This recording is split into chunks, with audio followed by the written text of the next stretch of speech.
Okay, well, welcome everybody to another session of the Language of Ramesses. This time, chapter 4. And hang on, just need to click a button here. So, yep, you can go ahead. And so today, I wanted to go quickly over the homework. Thanks to everybody who sent it in. I did not have the time to write individual comments, but I did look through all of them. I saw that most everybody got everything right, apart from one thing. I'm going to talk about that in a moment, when you have like double genitives, like the house of my father's brother or something like that. That seemed to create some trouble. So let's look at those. Then I quickly wanted to cover chapter 4, possessives. I mean, they were implicit in the homework, but let's go over the example sentences that Neveu had. And there was one topic last time out of chapter 3, which we didn't get to. Like, how do you say those belonging to the town, or the things belonging to my sister, or whatnot?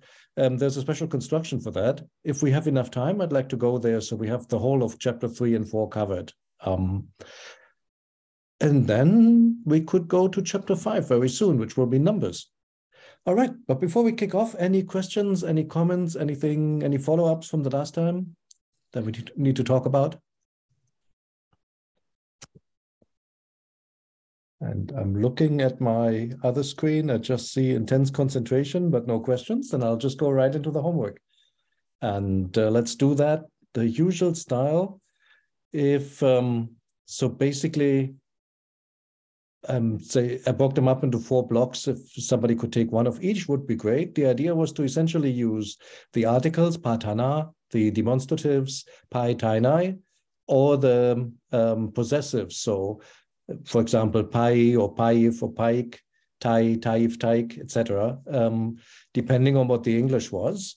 Quick reminder on the pai tainai. So how? Paif, taif, naif. How does that work? You just use the demonstrative, so to speak, that matches the gender of the noun, and then you glue the suffix endings on. So the suffix ending would be, of course, in pronunciation it would be that J, that reed leaf, but you either write a man or a woman depending on the gender of the person who's the possessor, and the plural would be N, then second person K, or just again the B1 woman sign, because there's a vowel at the end. So it's probably something like pay, pay. And there used to be a T there, actually a T underlined in Middle Egyptian or earlier Middle Egyptian, but by now it's gone away. So you would just write the same sign that you would use in the first person. Ten for you, plural, pay ten, paif, pais, could have a T, could not have a T. And payu, or if you want to be super classical, I wonder if you can still put sen. I mean, you can put it as a suffix pronoun on nouns, if those nouns that still use the suffix pronouns instead of using the possessive article. I wonder if you can say paisen. I'd have to check that. Payu definitely is fine. That's good late Egyptian. And so with that being said, let's just go straight into the examples. And if I could have a volunteer for the first one, the father, my father's brother, how would you do that in late Egyptian? I can take that. All right. So it's pa'it for A, B is pa'i'it, and C would be sen and pa'i. Okay. A and B are perfect. The third one has something missing. Pa'i'it, right? Or Pa'i'it is correct. Or sen en. Let's see. Let's break it down. So you're almost there. Let's see. How would you say the brother? The brother would be pasen. Right. And the brother of my father? Pasen and pa'i'it. That's right. So I noticed that a lot of, you're not the only one, Betty, a lot of almost everybody didn't have the article on the first word. So if it is the brother of the father, it's pasen and pa'it. So it doesn't leave the article of the first word. And I noticed almost everybody did that. I was wondering if there's like a grammatical theory behind it or if it was just an accident. Because like in some languages, you could say, oh, by putting a genitive behind it, you're making the first noun, the brother, you're making that definite. But still, in late Egyptian, I checked a few examples just to make sure when I noticed that. You would still say the brother of the father of mine, so to say. So they all get the article. It's probably the straight translation from English to late Egyptian that makes it that way. Oh, you're right, because we don't use the, right? We say my father's brother. Yeah, exactly. Right. If you reconstruct it into, oh, that's why. Okay, okay. I was thinking more like Arabic or something that maybe, or actually, I don't speak Arabic, so I don't know if that applies. But I was thinking you have this whole topic around definiteness, but you're right, it's probably just English. Okay, cool. So yeah, that was correct. Pait, pait, and pasen and pait. All right, great. Thanks, Patty. Who wants to take the next one? I can go if you like. Sure. Thank you, sir. Okay, so the sister is Tasen or Tasenet, if you're writing Tasenet, the T's. Our sister is Tansenet or Tansen. I mean, technically Tayin, and you would still have the little Y in there, Tayin said it. So how it was pronounced, who knows? Yeah. Right. And our sister's children, you have to say the children of our sister. So Nachered in Tai and Sen. Tayin Senet. Yes, that's correct. Perfect. You got all the genders right. Right. And their mother's feminine, so it's Tai U or Tai Set Mut. Correct. Perfect. And I think Ramesses says, or Neveu says, you can still use Set. Thanks for looking it up. I wasn't sure. So you can still do the classical thing and make it depending on the time period. Logical. Okay, awesome. Cool. 100% right. So yeah, I've put these in there just to play a little bit with the gender. So you have to remember that for our sister, it would be ta senet, and then if you glue the suffix pronouns on that, it would be, for example, tayin senet. And yeah, if it's the children of our sister, like you had it, na cheredu or na cheret, who knows if the W is still pronounced, and of en tayin senet or sanit, I guess is what they really said. Okay, perfect. Well done. I have a question about that. Yes. Because I stumbled over it when doing the homework. And I couldn't find it in Neveu actually. Would the genitive adjective still take a plural in late Egyptian? So is it nacheredu nutayen senet or just en? I saw that in a few of the submissions that there was like a little nu, or late Egyptian doesn't do that anymore. That's only for classical. Okay. So it's n all the way. Not find that. That's one thing that is kind of, I would say, annoying about most books, if not all, about late Egyptian. They always basically, they point out what's different, but they don't necessarily point out what's still the same. And omissions are not always indicated as well, if that makes some sense. So for example, you can still use the demonstrative nen. Ralph was pointing it out the other day. It shows up in, for example, in narrative texts, several days after nen, after this.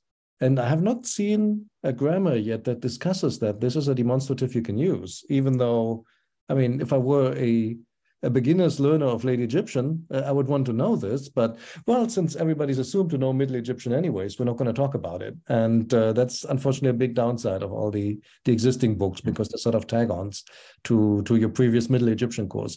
And the other thing is sometimes features not being there, to your point. I've seen it discussed somewhere where it says n is invariable. I forgot who that was. Maybe Chorney. I don't know. But if you just look at text, it's never new anymore. It's just n. So great question. All right. Any other questions? Let's see. Kathy joined. Hi, Kathy. Who wants number 3? I could try this one. All right. Thanks, Randy. Possessive Paicheser, Paicheser, Nice Cheser. That's correct. I would have said chesem with an M at the end. Oh, did I? I'm sorry. I completely forgot the correct pronunciation of that word.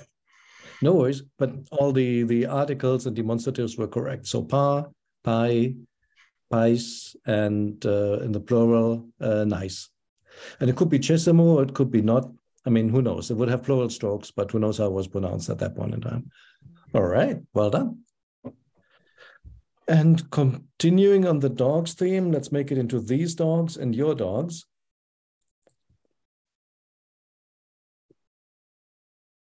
I have somebody on that one? I can take it. All right. So these dogs, Nai Chesem or Chesem, and your dogs, I decided that's a plural use, so Night and Chesemu. But Right, it could be got my- Night Chesemu or Night Chesemu. That's just unclear from the English. Right. I mean, you could use thy, right, if you wanted to be super classicist there, but yeah. Right. I was kind of assuming you wouldn't do that because you haven't done it so far. So. Right. No, I'm trying not to. I'm trying to keep it a living speech. Although funny enough, whenever I translate Coptic for myself in my head, I always use like thou and thine. It's that biblical thing where it somehow belongs there. Probably the type of texts you translate in Coptic. Exactly. So Bible speak seeps in.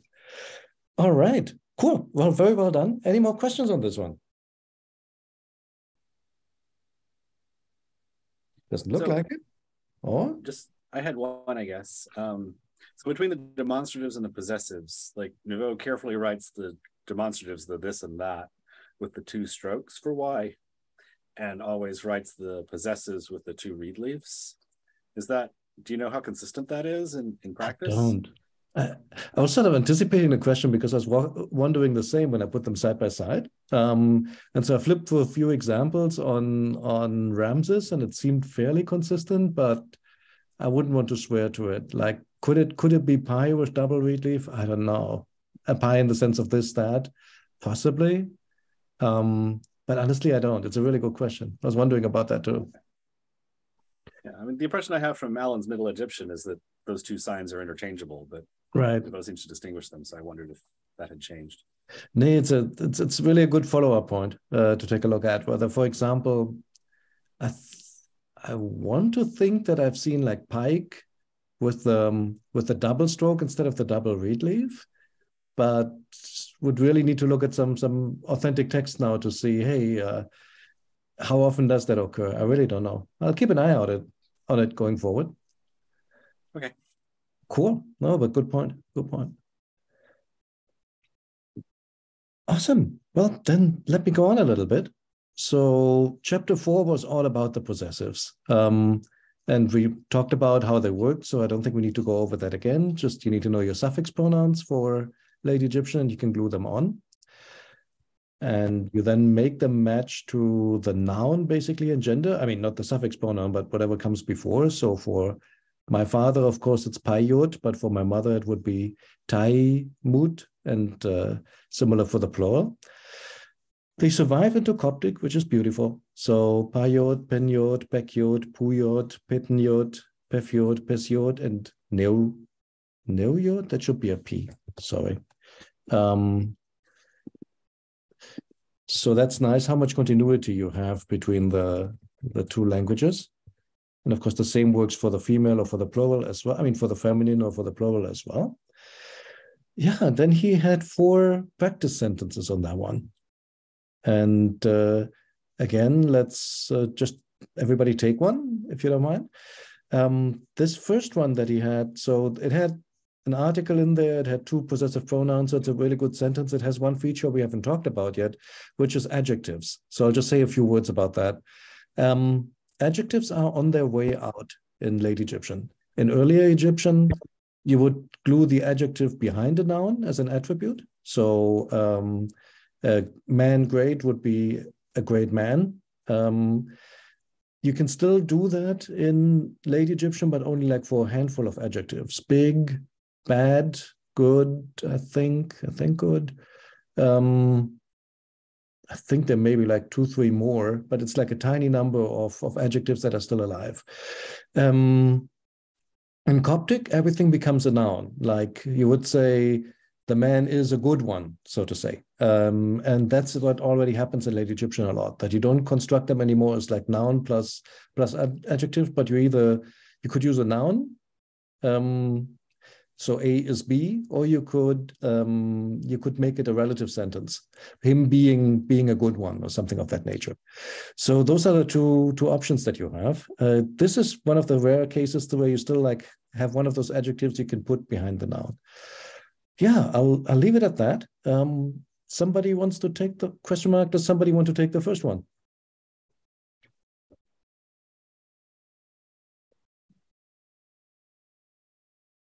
Yeah, I can try.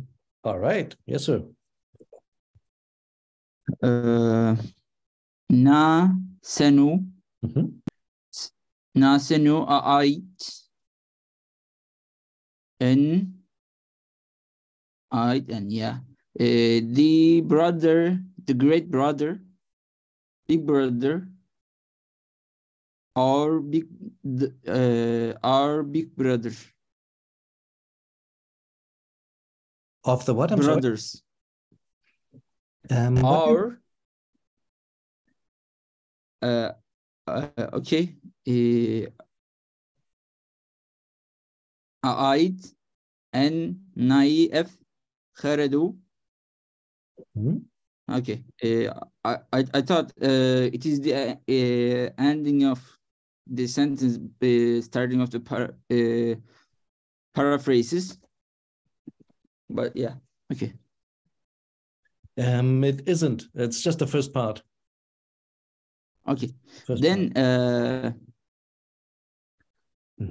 But let me write down what you had so far. So oops, I have to have transliteration on. So you had na senu. And then you had ait or right. Ait and naif kharadu. That's right. I think a different age. Sorry, you're right. Other. There you go. Kharadu. Kharadu. That's it.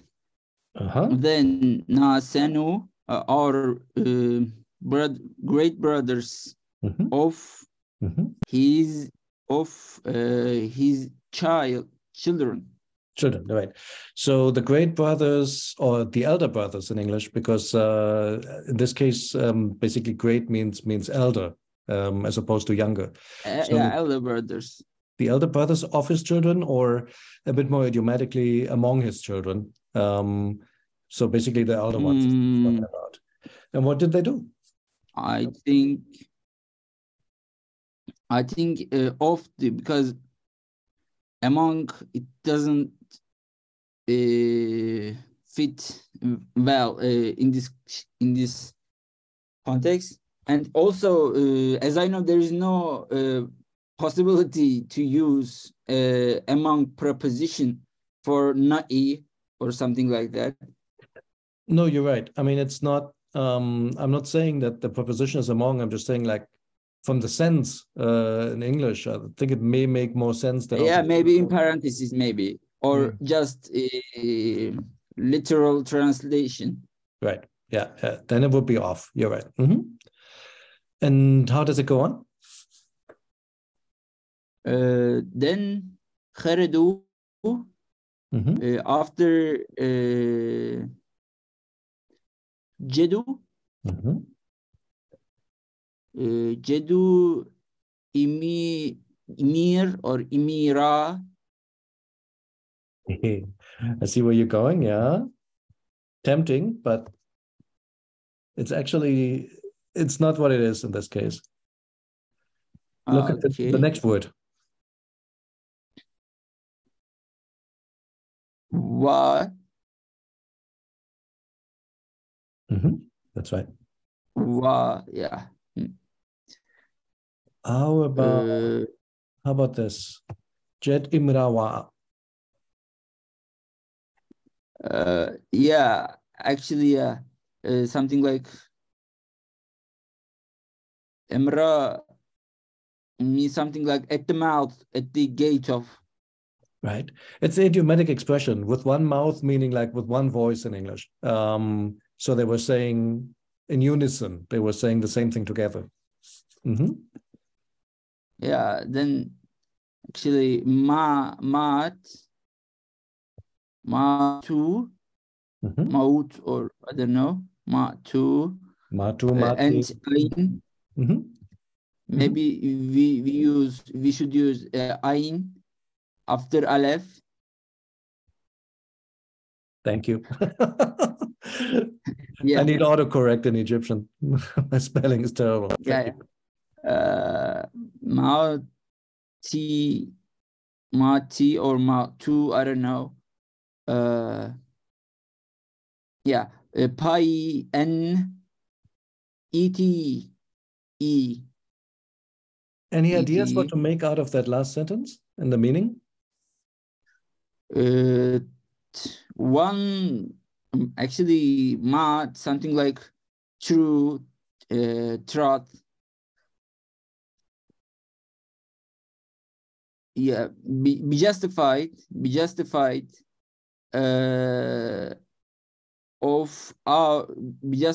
to our Father. Almost. In this case, it's still one of those cases where like the adjective comes in front. So our Father is justified, like our Father is yeah, I don't know how to say it differently. Yeah, the predicate comes in front. So justified is our Father. So it's just basically presumably being accused of something. Yeah, to me, as a non-native speaker of English, it doesn't make sense so much. Justified, but I don't know. Because justified is literally something like to justify to someone, and right. I don't get it. But yeah, justified, it's something like actually praising, as I understand. It could be that. It could be in the sense of like just, or it could be, I'm not sure what the context of the story is, but the way the sentence in Neveu runs, I imagine it could be like an accusation. Somebody telling the children like your father is a liar or something, and the response is no, he's a just man. That's how I took it. But need to see the context. It's a standard phrase. It would be interesting who came up with justified as a translation of something like ma'acheru in Middle Egyptian, rather than the literal true of voice. I don't know where that came from. It would be interesting to know, I guess. But it's one of these things that maybe it just makes sense to accept. It's become a standard translation. Yeah. I mean, I read it just as our Father is correct. Like what our Father said was true. I get it, and I explain in my native language, but just thinking about it doesn't fit something wrong. I mean, here are a few examples from Horace and Seth, for example. Mat or Matu, however you want to pronounce it, Mche and Sep, it's true a million times, basically. So here it really means true. I remember the context. Okay, then our Father is true. Something like that, right? Or here, for example, they translated it as La déesse a raison. Gosh, you can read it. She's correct, right? She's correct, basically. This goddess or the goddess is correct. So correct, just, in the right. I mean, you could come up with different translations. But yeah, it's a good point. It's a set expression. It's a bit clunky, and we all got used to it because you've read it 1,000 times. Justified. Yeah, it is clunky. Maybe it is the maybe the reason is all primitiveness. Maybe is the true word. primitiveness of the translation of the verb, because it is a little bit old. Yeah, I mean, 100 years old translation. That's true. I think still. If we have time, I have my 2 cents to add about the Maharu. I think it all comes from French, and I hope E.T. can help me with that, if she's there. No, she's not, unfortunately. She had to drop off at 1:30. Oh, yeah. So about this Maharu, it's not like justified. The more correct meaning for Maharu would be like vindicated, like acquitted of any like blame or suspicion, because there are two clear cases where a person or a god or like some private individual acquire this title. The first one, for example, is Horus, is when he's vindicated before the trial as a legitimate king, and Seth was trying to make his claim illegitimate, as he was trying to do the same with Osiris's claim. And the second case is, of course, the judgment of Osiris. It's not that this man, the deceased, is speaking true words. It's just he's not lying, and for not lying, he's acquitted of any suspicion. And when he's acquitted of any suspicion and vindicated, he's Maharu now. So it has nothing to do with his voice being true. It has everything to do with him being acquitted of any suspicion. So that's And about French, I think the word vindicated has. So if we say that someone is what's justifié, it also has this meaning of vindication, not just justified. So it probably comes from the meaning that was lost in translation from French. Interesting. Yeah. Maybe actually I explain in my native language something like the all offerings. I just talking about the Maharu word, the offering, all of the offerings, speeches or voices say trueness at the presence of God or something like that. Because people it sounds something illogical in English. Yeah, I get it. I see. So yeah, there is an element of being free from accusation in here. And that's how I read the sentence when I saw it. I thought, oh, the dad's being accused of something, and the children are saying with one voice, basically, no, our father is not to blame, so to say. That's how I took it in this case. Let's quickly discuss the grammar point. So grammar point, of course, the brothers, so plural article. Plural adjective, where you still have the adjective are, it takes very often takes a double read leaf. So it must have been something like oi. And actually, when you have it surviving in Coptic, for example, Ramau, the rich person, it can get an oi in the plural. So that is surviving into Coptic. So it must have been something like I in late Egyptian. Plural possessive article of the third person here. So his children, and then our father, ein, with the N first plural. And those were really the grammar points on this one for Neveu. Well done, Mustafa. Any more questions on this one, or should we move to the next one? Real quick question about the wa, the m, ra, wa. Is the wa there being used as an adjective, like a ra, wa, like a one mouth?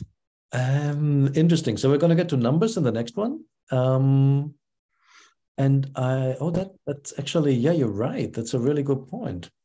because the number 2 always comes after the number 1.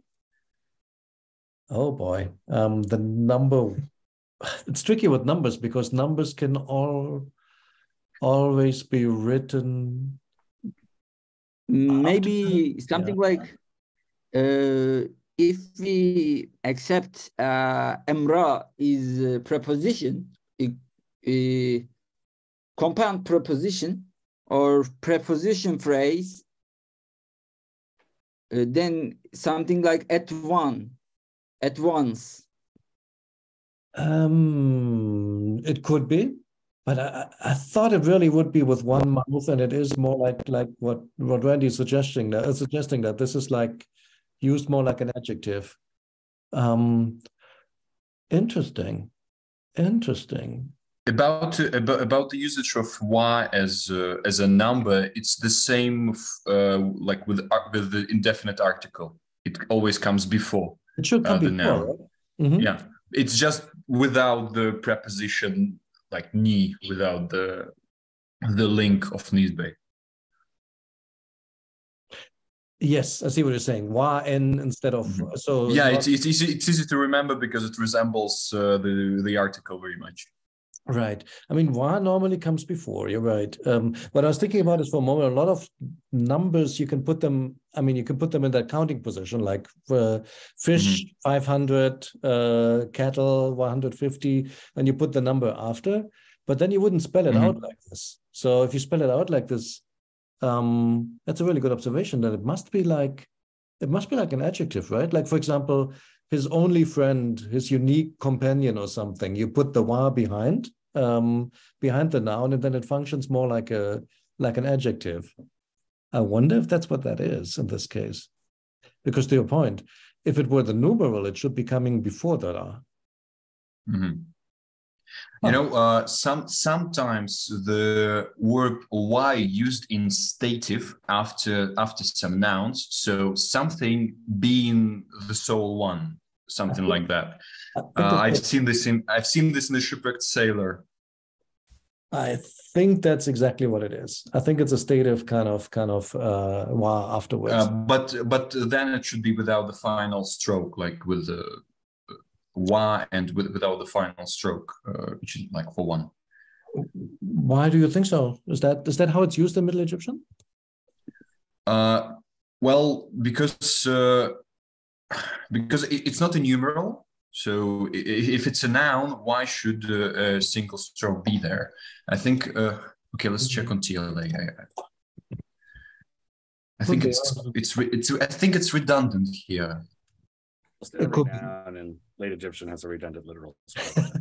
That's sort of where my why came from. Is like they do a lot of things just because they spell what they hear, and they don't necessarily put every single stroke like to the test if it should be there.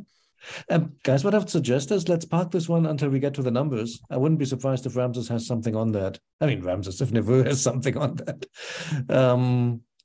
But it's a really good question. I think our theory there with the stative is correct. But let's see if we can find a few more sentences on that when we get to numbers. Yeah, you're right. The single stroke is used. I'm seeing the. So I am the one who works as a scribe alone. So it's inek idi sesh wakui. So I'm the one who's doing the office of scribe, being alone. Yeah, I think that's what it is. Yeah, it's from the Old Kingdom, from Uni or Wuna, or yeah, whatever his name is. Okay, cool. Well, then let's go to the next one. And we'll get to numbers very soon. A simpler one has a grammar point in it. Namely, we haven't had the independent pronouns yet. Formally, of course, a lot of you know those already. But for example, Anuk, I in nominal sentence, like I am something. Luke, I'm your father. You would use Anak there. And is very common particle for questions. Is it? Late Egyptian negation. So how would you translate this sentence? I can take that. All right, go for it. It's is ben inek chai ek mut. The translation is, am I not your mother? That's what I would have said too. Perfect. Yeah, anything to be said about the grammar here? So we have is, which is just the question particle, I would say. And then we have the negation bin and just very normal inek. Then we have the possessive, the possession, possession pronoun, and just mood. Yeah, it's pretty standard. Pretty straightforward. You're right. No, well done, well done. And I mean, I guess for anybody who watches the video, newcomers, Egyptian does not need a copula here. At least late Egyptian doesn't need one. First person Middle Egyptian wouldn't have needed one either. It's just simply I, your mother, is I am your mother. So yeah, no is needed. All right, great, well done. Then let's do the next one. Next one is actually not that hard either. It just has a lot of new vocabulary in it. Pesh, share, which lives in as Porsche in Coptic, lives on, I mean. And Miked is how you now say like. That replaces the older me. It's spelled kind of funky. Actually, I don't know why it has that new jar in there. It's, I mean, kid, d makes sense. Where that comes from, I don't know. Should look it up sometime. Akka is exactly, you can double that, akka. And instead of writing the whole thing twice, they have a duplication sign. Japanese also has that. So it's the same kind of thingy. You just basically repeat the word twice. A lot of people like to say twice in English or sips now or whatnot. I think what it really indicates is just whatever comes before that is to be said twice. So if you have akka, sips now, it's really akka. Yeah. Who wants to take the sentence?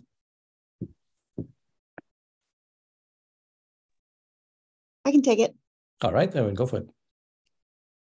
Iu tai f pesh miked tai en akka. So I'm not quite sure what to do with the EU here. Is this a clause? Yeah, this is definitely, it's definitely a subordinate clause. So there's something before that, and it could just be like an and or while or given that or whatever. I mean, it's making some kind of connection to the previous sentence. Okay. So, and his share is like our exactly like ours. Exactly. That's what it is. Any comments on the grammar apart from the EU? Good call out. It's pretty straightforward. You have the possessive with the feminine noun being possessed by a third masculine plural with the F. And then the feminine again, but this time a first person plural. Right. Possessive. I mean, I guess the one thing maybe to add is, so the second time doesn't have a noun to stand on, so it's standing by itself. I think that's probably why Neveu picked it, to basically say, hey, in some circumstances you can use it basically without a noun, just standing by itself as a standalone pronoun. His share is exactly like ours. In English, we have to actually put a little s there. So it's not exactly like our, but ours. In Egyptian, you can do this, although Neveu says it's rare. It doesn't happen all that often, that you have them freestanding, so to say. And I think that's it. Well done.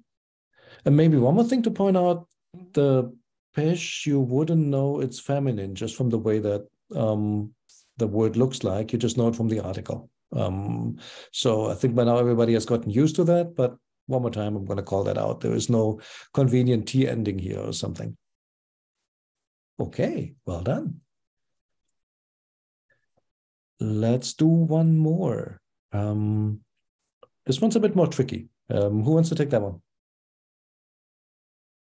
Well, if nobody wants it, I'll take this one. So, so basically, I don't know what the story is here, but yeah, different times, different mores. Ine, give, or I think how did Neveu translate it? He translated as buy.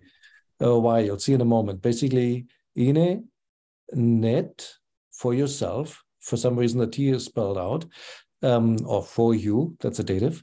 Tai ajadet, I guess. So this girl, what kind of girl? Sherit. Tai ajadit sherit, this little girl. Buy for yourself this little girl, or buy for you this little girl. And two, I have to explain that. That's the conjunctive form. We didn't have that yet. If you know Coptic, it should be familiar. It's the ente form. So it's basically a way how to string sentences together. Instead of saying, having like another first present there or another imperative, in this case, there's an imperative, you just continue with the conjunctive. So it's basically, in English, you would translate it with and. It's conjugated. It has a second person singular after it, feminine. So buy that girl for you, and two, and you, deny, give me what? Sunet, sunetes, her price. In other words, what she's worth. Inef, he said, nigh, to me. So buy that girl, this girl for you, and give me her price, he said to me. And there's a little bit of confusion going on here because obviously this is being addressed to a woman, and you still have the first person singular man, but that happens a lot, that they basically are not very strict with the gender in hieratic, where you find like the A1 man where you would expect the B1 woman or the other way around. So that's not too surprising. Grammar points here, the demonstrative tie. And the other thing maybe to point out is that the price, her price, comes after. And remember that we talked about that before, like for body parts, that, for example, my eyes or her hands or something, you don't use a pie, you don't use ties or something, but you still glue the suffix pronoun on. Apparently, price is also one of those words where you can use the suffix pronoun at the end rather than the possessive article. I think that's what he wanted to point out here. Yeah, and that, in a nutshell, is the sentence. Like I said, the trickiest part is that you have a bunch of datives cropping up everywhere, and they come wherever they belong. Like in this case, and you give to me her price. So the nigh has to come earlier because it's a pronominal dative. Any questions on this, puppy?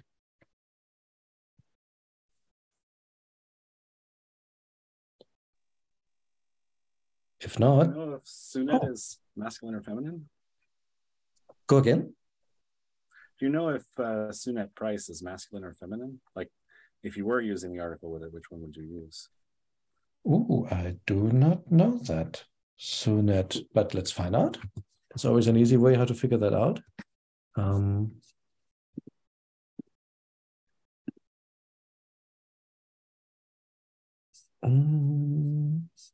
So now you know why it's spelled that way. I didn't, but now I do, because the word for arrow is basically soon. So sunet, I mean, this would make me think probably feminine. Let's see if we can find some examples. The first sentence, of course, is the one we just looked at. Oh no, this is with a masculine. Oh, look at that. Took did nigh sunet, but that doesn't tell us the gender yet. Ini suni doesn't tell us the gender yet either. This one doesn't either. Isn't that annoying? So unfortunately, none. You have Chershesep Sunet Tef. Again, no article. Tricky. Unfortunately, not from those four examples. Would have to go into the TLA now and see if there's an example that Ramesses unfortunately doesn't have. Just by the fact that they spell it with a .t, I'm assuming it's feminine. So somebody has done the work already, but that's really all I know. So if it were the price, then it should be Tasune, Sunet.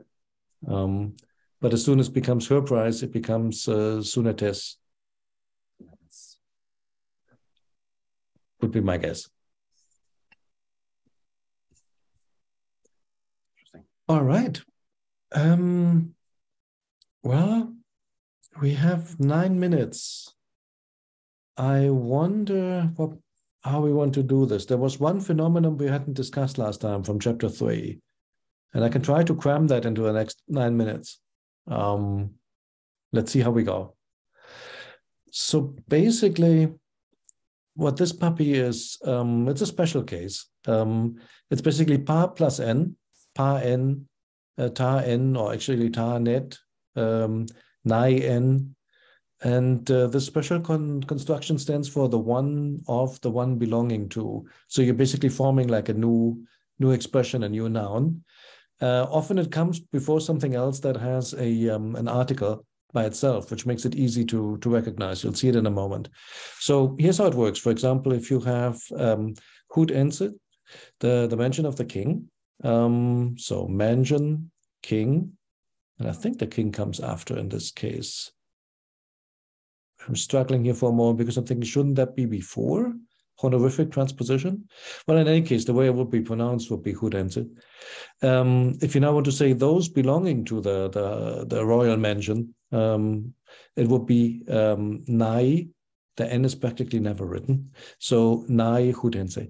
Those of the royal mansion. Why is there no article in between for the royal mansion? Because it's like one of those traditional words like the white crown of Egypt and a bunch of others, which simply don't get an article because those are like hallowed traditional expressions that essentially are article free, even in late Egyptian. If you studied Coptic before, you know these very well because they show up as patana. So for example, payod, my father, na payod, the things of my father, the matters of my father, or the people belonging to my father, like, for example, his servants, you can just glue that na in front of it. Pevson, his brother, so that's Paiv, son, and in our late Egyptian. If you want to say those belonging to my brother, there would be na Pevson. Like, for example, here, Nevshere min na Pevson, his children and those of his brother. So the na is the belonging part. Et polis, the city, Greek loanword with a feminine article. So et polis, the city, those belonging to the city, it's not polis, and that would basically be its inhabitants. Finally, you can also play this game with, for example, a word that has a demonstrative in front of it. Mine is kind. Te mine is this kind. Na te mine, those of this kind, people of this sort, people you don't want to hang out with. You don't want to hang out with na te mine, with people of this kind. So yeah, that's how it works in Coptic. And you could do pretty much exactly the same thing in late Egyptian. So if you wanted to say the things belonging to my father, how would you do that? So if you go back, you would use pa, en. So pen looks like the classical Egyptian demonstrative, but it comes before the noun. So it's something different. Or you could just write pa as well. So the spelling varies. So I've tried to do this here just for the fun of it. So na payot, if we take the Coptic example, it should be something like nai pai it. And so if you don't know about that structure, it would confuse you because there's an article already, my father, and then it has another article in front of it. Well, that's this thingy here. And the same thing for like Nevshere, his children, men Napevson, and the ones of his brother. So it will be Naivshere, his children. Irma, which is basically the equivalent of men with Nai Pevson. So those belonging to his brother. And the same thing for, I think this actually exists. Natpolis, the Coptic thing, I forgot which of the two I made up, but I thought I saw that somewhere in a sentence. Nai Patime, the ones belonging to the city. Remember, Dime, even though it has that extra T, is male, is masculine.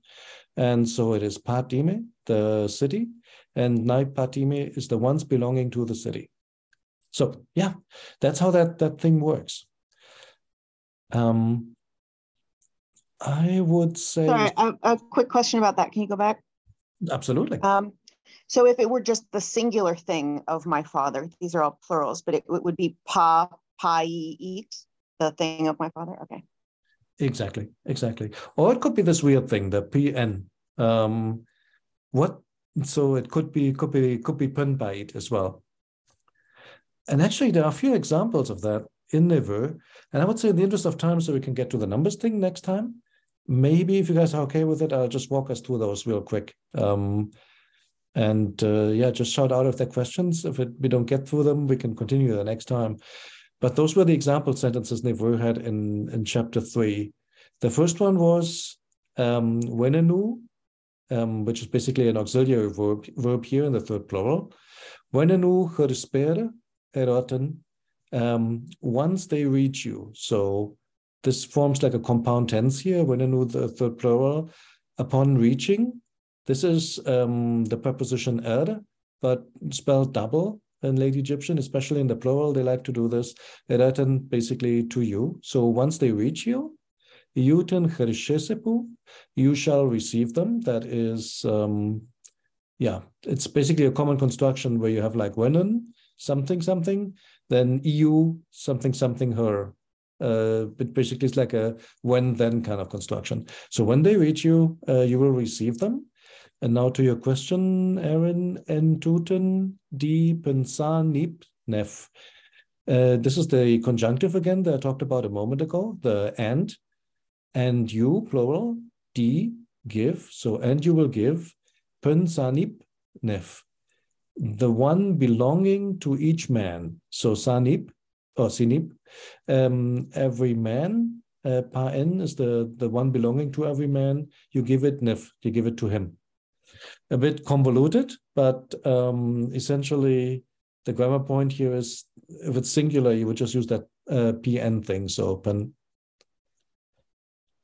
And like I said, you can tell it apart from the classical demonstrative because it comes before the man, not after.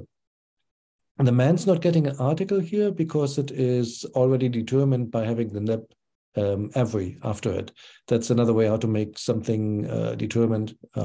So you wouldn't need an article with it. Just like in English, we wouldn't say the every man. All right. And there are 3 more examples that we're not going to get through, unfortunately. Maybe we pick them up at the beginning of the next session. So I'd say let's go through the last 3 then. And apart from that, I would say let's move on to chapter number 5, which is numbers. And we'll make that more fun than it sounds. Any questions, as always, Discord or email? And yeah, thanks very much, as usual. Sorry, this is ta demit. I thought we just said demit is now masculine. Oops. Did I miscopy that? Let me see. No, that is how Neveu has it. I noticed it when I looked at the chapter at the time, but I thought that's interesting. Do we see it both ways at this point in late Egyptian, both masculine and feminine? I would have sworn only masculine, because I've seen it in a bunch of sentences where it was masculine, just because it's so confusing that's interesting. And he actually has it also transcribed as ta. Wenamun. I'll look that up. That's interesting. I didn't catch that. Thanks, Aaron. I've only ever seen it masculine. But then again, Wenamun, that would be easy to find out. And the thing is, the two are spelled very differently. I mean, you could get confused between na and ta, but not between pa and ta. So that's not a mistake that you could easily make when reading it. I'll look that up in Wenamun. Cool. Let's continue here next time in 2 weeks, unless, of course, you're Team Horace and Seth, then see you next Saturday, and we'll have to hop over to Samaria now. Have a great weekend. Thank you. Take care, You everyone. too. Bye. Bye. Bye-bye.